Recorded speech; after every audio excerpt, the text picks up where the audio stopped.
On April 23, 1981, Ayala bought from the Vasquez spouses all of their shares of stock in Conduit Development Incorporated.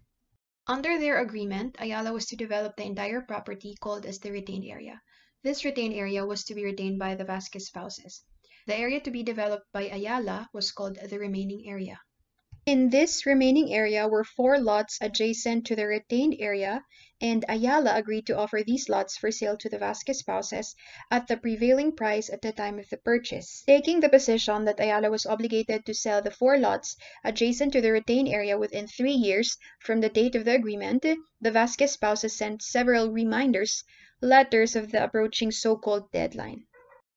However, no demand after April 23, 1984 was ever made by the Vasquez spouses for Ayala to sell the four lots. By early 1990, Ayala finished the development of the vicinity of the four lots to be offered for sale. The four lots were then offered to be sold to the Vasquez spouses at the prevailing price in 1990. This was rejected by the Vasquez spouses who wanted to pay at 1984 prices, thereby leading to the suit in this case. The regional trial court held that as to the option to purchase, the four lots are valid because it was reported by consideration as the option is incorporated in the agreement where the parties had obligations to each other.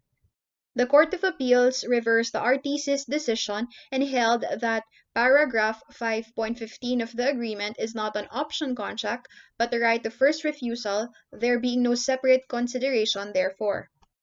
Since petitioners refused Ayala Corporation's offer to sell the subject lots at the reduced 1990 price of $5,000 per square meter, they have effectively waived their right to buy the same.